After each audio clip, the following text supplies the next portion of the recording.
Welkom bij Deze Wieke, het programma met de beste en mooiste reportages van de Aroene Wieke. Dit zijn de onderwerpen van Joert.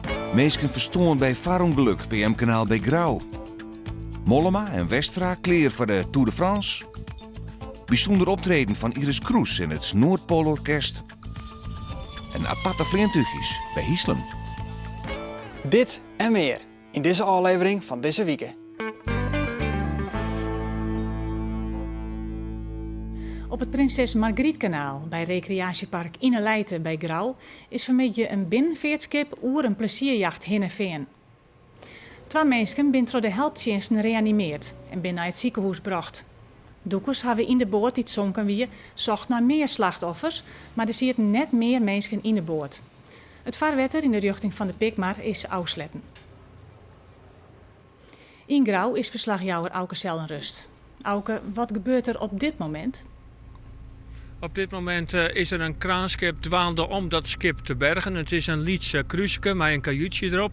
Dat kraanschip is hier correct arriveerd en die zal dat schip bergen. Het ongeluk gebeurde om 3 uur heen. Een onvaring hier op het water met een vrachtschip, een groot vrachtschip, de Laborieux. En daarna kwam een Lietse vrachtschip en daartussenin kwam dus dat bootje te longen en ik die beide opvarenden en die ben naar het ziekenhuis gebracht. En intussen is duidelijk geworden dat het daarbij bloot bij die 2 slachtoffers. De politie heeft contact gehad met de familie ervan en die zeggen van ze wieren met z'n tweeën op het water. Is er al wat meer duidelijk over hoe dit ongeluk gebeuren kon? Nee, dat is de vraag die de politie hier echt dwaande hoort. De skippers van de beide vrachtschippen worden op dit moment jet door de wettenpolitie. Ze willen natuurlijk heel graag weten van wat er nou correct gebeurd is. Ja, de slachtoffers die liggen in het ziekenhuis, die kunnen nog net daarover praten. En ja, dat is eigenlijk de vraag van hoe kan zoiets gebeuren. Het is wel bekend dat het PM-kanaal een gevaarlijke wetter is als je het hebt over beroepsveert en plezierveert. Dit is al het derde ongeluk in de kwartskoftiert. Dus ja, je moet hier goed om denken, zei de politie ook. Hast ik enig idee hoe het met de slachtoffers is? Nou, die vraag die stel ik even aan politiewetviarder Anne van der Meer. Hoe is het nou met de mensen in het ziekenhuis? Nou, beide slachtoffers binnen uit de MCL gebracht en die ben kritiek, maar wel een stabiele situatie. Je hebt contact gehad met de familie. Wat heeft die correct zien zijn? Nou, die heeft verteld dat deze mensen, de 2 slachtoffers, met z'n tweeën aan boord waren. En dat er dus net meer mensen aan boord waren. Want daar waren we even bang voor. Dat we naast deze 2 mensen die we naar het ziekenhuis gebracht hadden, dat er nog meer mensen in het water lijnen. En waar komen nou de slachtoffers bij? Dus die komen uit het zuiden van het land. Maar waar ze exact bij komen is buurzo net bekend. En wat gebeurt er op dit stuit? Hoe zocht deze jongen er nog uit? Nou, achter mij wordt druk werken om het jachtje te bergen. Er is een groot kraanschip is er kwam. En die zal straks het jachtje bergen. En zodra dat gebeurd is en het sporenonderzoek, dat onderzoek van u van de wetterpolitie dat rond is, dan wordt het PM-kanaal weer vrij doen. Ja. Ik zeg eigenlijk de brandwacht met schermen in het wetter. Wat doen ze correct? Zien die schermen de deadline omdat er nog wat dieselolie uit het jachtje lekte. En is het nou zo dat die beide slachtoffers, die beide mensen, die man die erop zit in dit boordje hier heeft, wat kun je daarover zeggen? Nou, het is onbekend of het een hierboordje wie of dat het hun eigendom wie. Het is in ieder geval zo dat zij dus net meer voorkomen kan dat ze een ervaring kan binnen met het grote vrachtschip. Ik zei het niet correct, ik al, hè? Het is gevaarlijk soms, het PM-kanaal. Heb je hem daar een waarschuwing voor of wat doe je hem mee? Ja, in zijn algemeenheid geldt natuurlijk dat wettersporters goed opletten moeten, want op het Prinses Margrietkanaal is het druk. En grote vrachtboten variëren soms wel van meer dan 100 meter lang. Ja, en die liggen natuurlijk net zomaar stil. Dus als je als wettersporter moet je gewoon altijd goed op je hoede wezen en heel voorzichtig wezen. Dank u wel. Graag gedaan. De politie heeft vanmiddag 2 bewoners van opvang De Terp in Ljouwert aangehouden. Ze werden verdacht van belutsen bij de deur van de 58-jarige Anne de Boer. Hij week een verste bewoner van het dak- en thuisleersopvang De Terp in Ljouwert. De Boer zag man dit jong niet meer doet er bij een oorbewoner op een kamer weer. Die sloeg voor een dagelijks alarm. Hier on het wetter bij de Ljouwerter kranten ziet er vaak de 58-jarige Anne de Boer. Het wie een bekende in de stad en hij wie verste klant bij de opvang. De afgelopen 2-3 jaar woonde hij gewoon hier in de Terp op de zorgopvang. En ging dat naar omstandigheden heel aardig. Dus wat dat betreft was hij hier wel echt op zijn plek. Maar net hier niet vaak krijgt de verkeerde dingen trof, om zo maar te zeggen.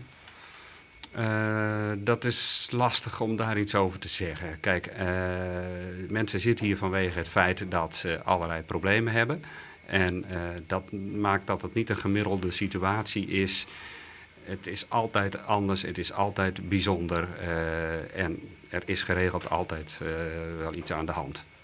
De dag zelfs wienen er geen bijzonderheden, nemen ze het personeel. De 20 rechercheurs binnen vermoed briefd en haar vermidden een pad van de bewennersjet.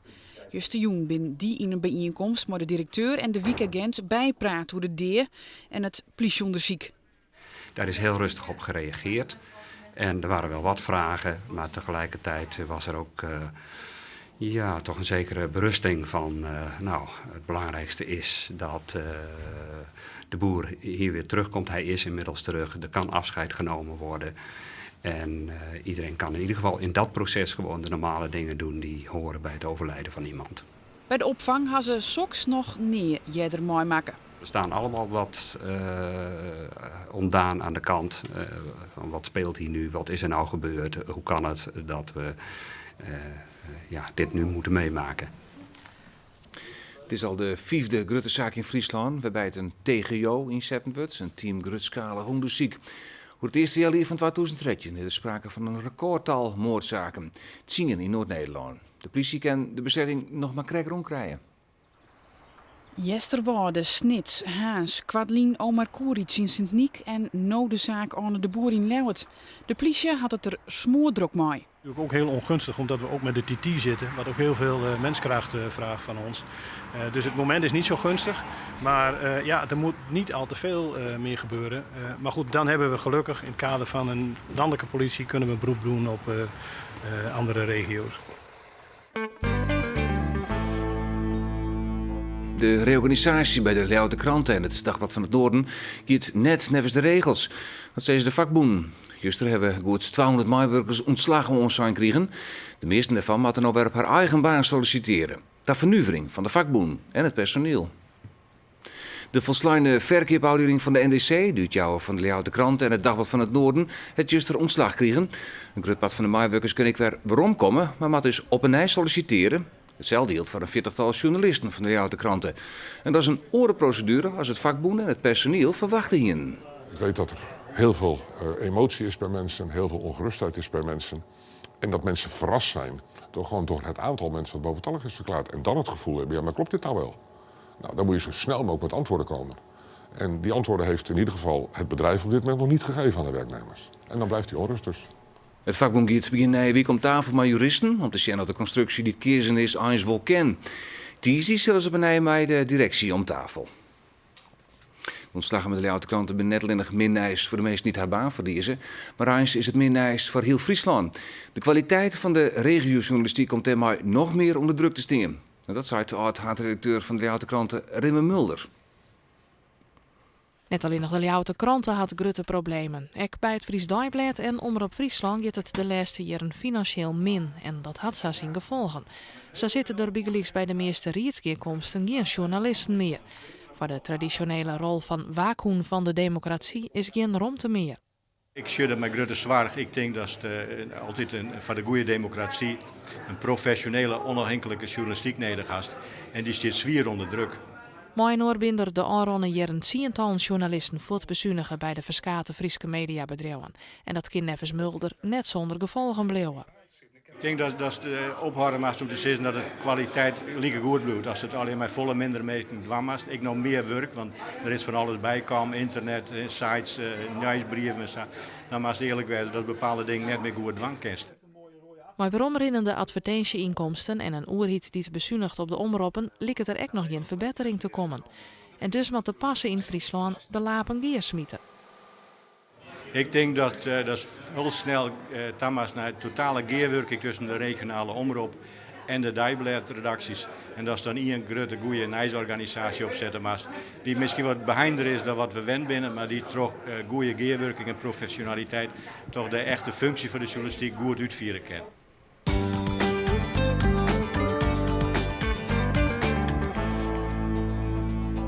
Dat waren de meest opvallende nieuwsreportages van deze week.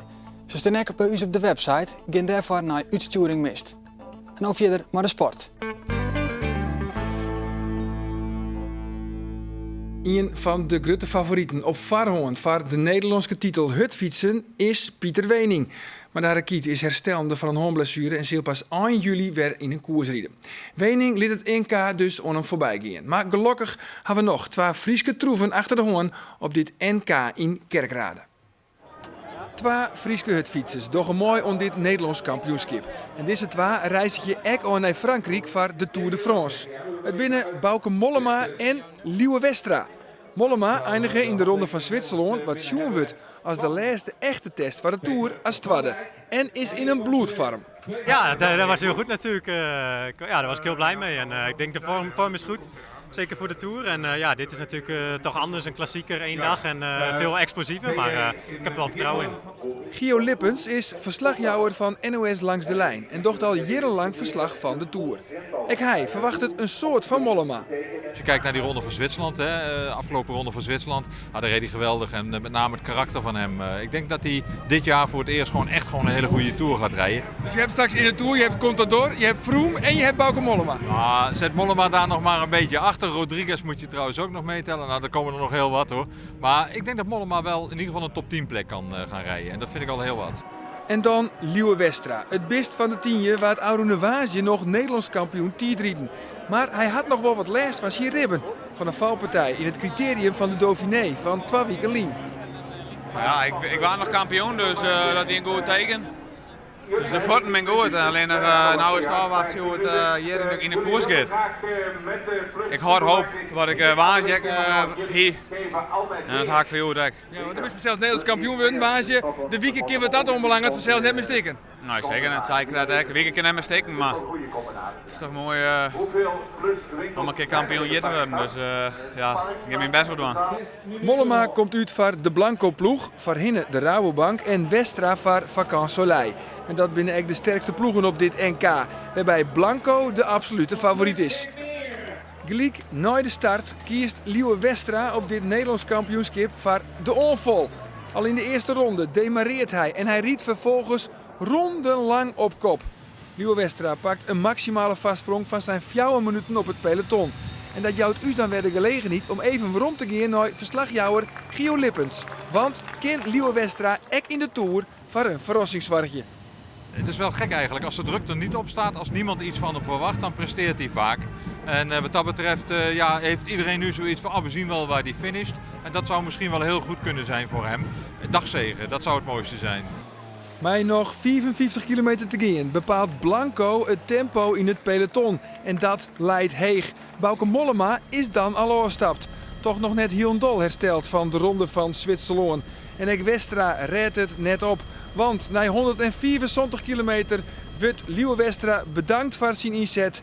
En even later stapt Liewe Westra ook uit de koers. En als Liewe Westra dan de bus weer uitkomt, vertelt hij waarom hij gelijk op dit NK de onvolkeersen heeft.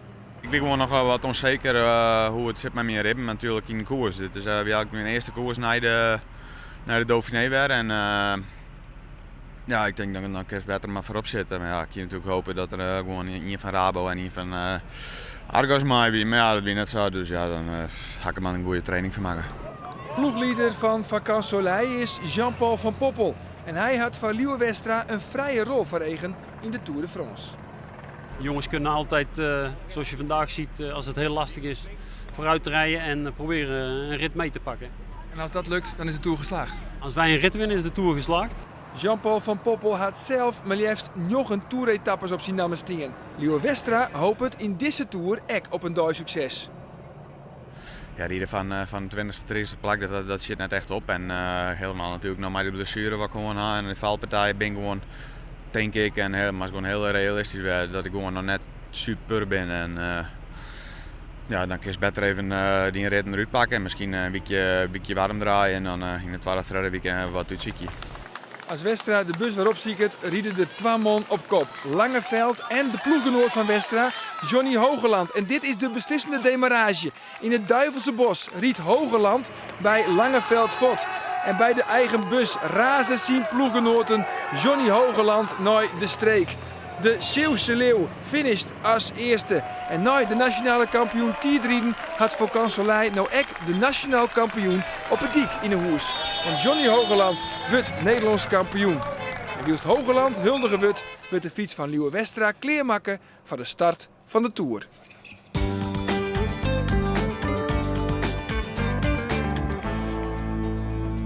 Een reportage uit Bobbeslag wie dat van Arun Wieke. Omroep Friesland had ook een handig oerzoek van alle uitslagen van het voetbal, korfbal, basketbal en volleybal. Klik daarvoor op de knop uitslagen op de site omroepfriesland.nl.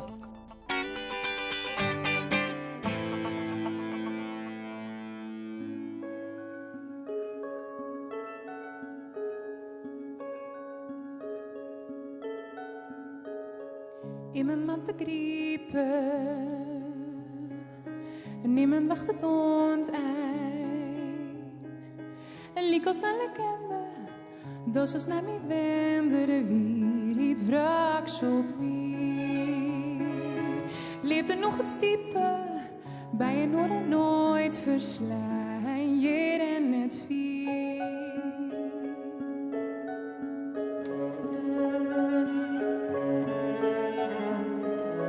Kleur je mij de klanken, viel de meldij, noten nu te flanken, noemde je mij, noten hebben we aanvoelen, liek als door en mij, we zullen nooit missen. Het zijn net om het sissen, we geven het geheel, smelt in door de dier. De mannen en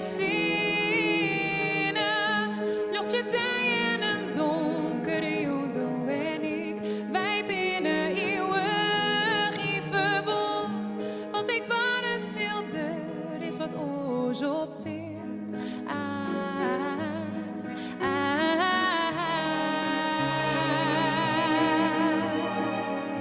Het maakt juist blauwe saai.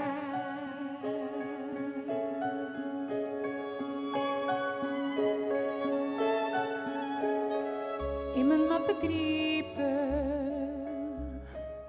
en niemand wacht het ontein. En liek als een legende, dus als naar mij wende de wier, niet wraakselt weer. Leefde nog het stiepe, bij je noord en nooit verslaan, je en het vier. De mannen en zinnen,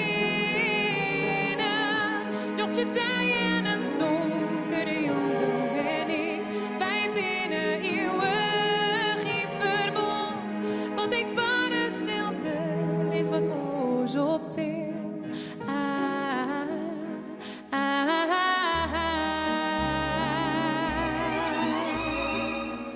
Het maakt juist blauwe saai.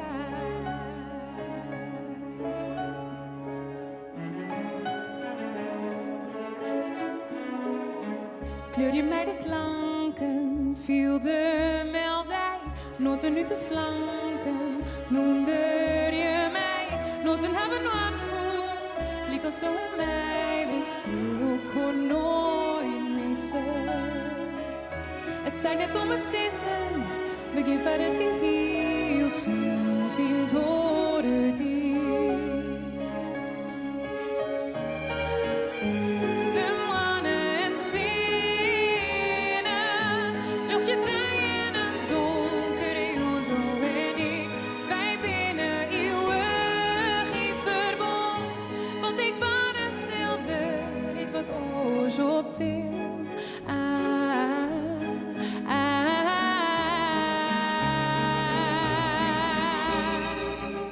Het maakt juist blauwe saai.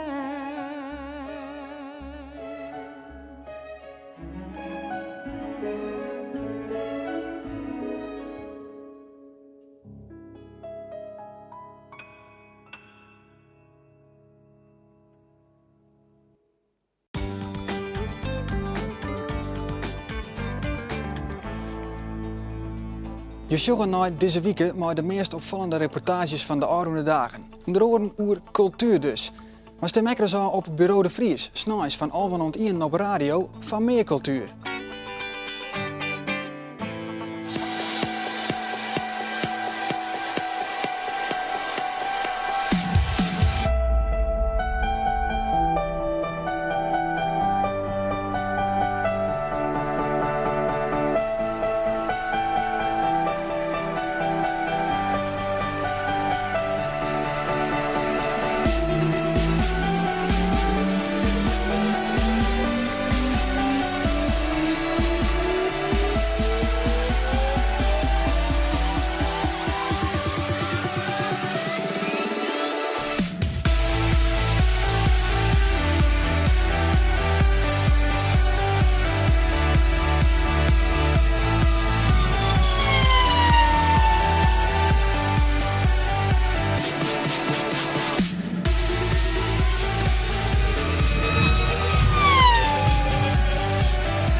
Ja, dit is mooi, dit is mooi, dit is mooi, dit is mooi.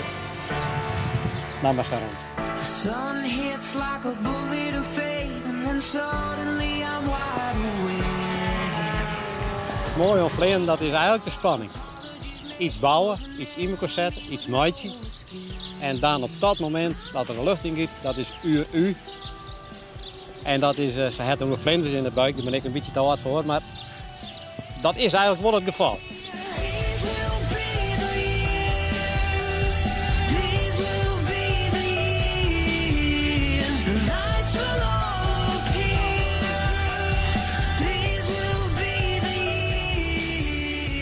En wat vind je nou zo mooi aan het vleien?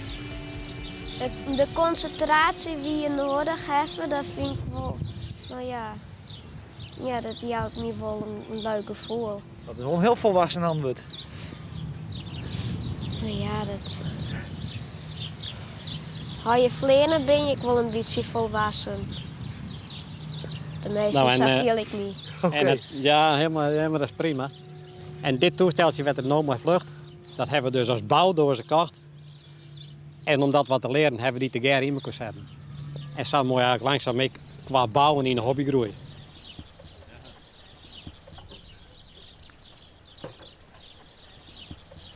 Dus hij is een protoleed van die paken? Ja, eigenlijk alles. Oké. Ik dacht eerst, ik had dit. Nou, het zal wel, het is toch zo makkelijk als wat, maar... Nou... Dat weet net. Nee. En hij heeft dan wel eens een flint in Delft zwarte lippen?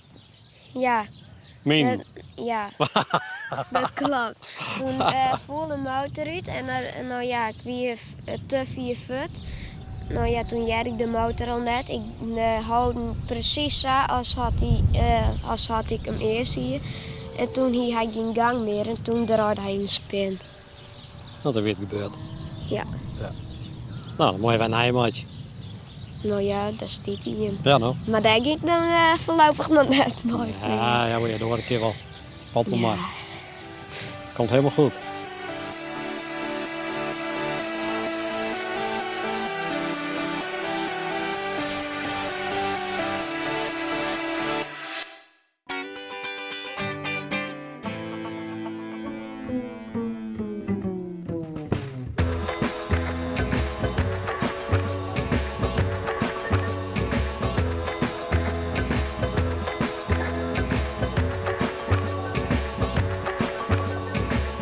I don't mind it when you bring out the best in me, when you show your expertise, when the night always ends with a fight. I'm excited, you are not next to me.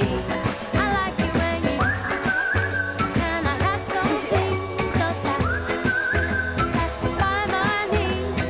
Sometimes I think that I hate you and make up so you are not next to me. Midden op Snooi nooit zwembad. En toen zei hij van wie het leuk? Toen zei hij, ja, het weer heel leuk. En toen zei ze van, nou, dan hebben wij ook nog wat leuks van je. En toen reden we naar Oosthuizen te zeggen we deze caravan. Het weer is best wel een hele oude caravan. We hebben hem helemaal opgeknapt. En mooi ja, maken. allerlei dingen bij mensen tussen hellen en hebben we alles hierin gezet en helemaal mooi maken. En hoeveel uren per dag giechelen je in? Die caravan heel vaak. Of squallen. Ja,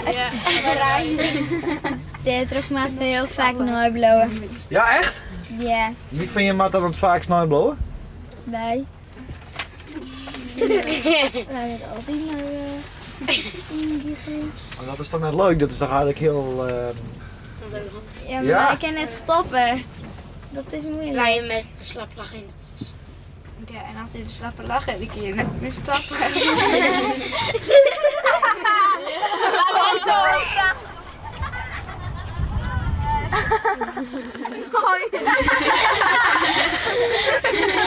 En dat zullen ze dan zien als je hem zo aan het giechelen binnen. Na schooltijd nablijven. Het is goed, ja. Jou wil ik nou even spreken na schooltijd, hoor. Ja, dat Nu is hem boos. En wat maak je dan nou dat je hem nablijven, Matte? zitten en een beetje of met juf praten. Of Wij met meestal met dan heel vaak op een brief schreeuwen, 20 keer. Ik zal het niet meer doen. En zou dat nou ook helpen? Nee. En kom je hier wel eens jongens? Nee. Dit is gewoon echt Ze weten er echt niks van. Boven voor jongens. Dus ik volg gezellig en zonder jongens. Ja. Ze kennen wel aardig man, maar soms wel een beetje soms een beetje heel verveeld. Ja. En soms dan ben ze heel aardig. Ja, verschillend. Maar wat doen ze dan als ze vervelend binnen bijvoorbeeld? Klieren. Ja, dan worden ze heel erg dan bijvoorbeeld dan lokken we het allebei van een kant wat uit en dan gaat het soms wel iemand mis. En dan hebben we het een jibberoer. Oh ja. Dan ga je meer nog even zitten overgaan. Ja. Nice, sport, cultuur en het leukste van hier, het ziet weer alle keer in deze weken. Na je weken ben we er weer. Graag ontdaan.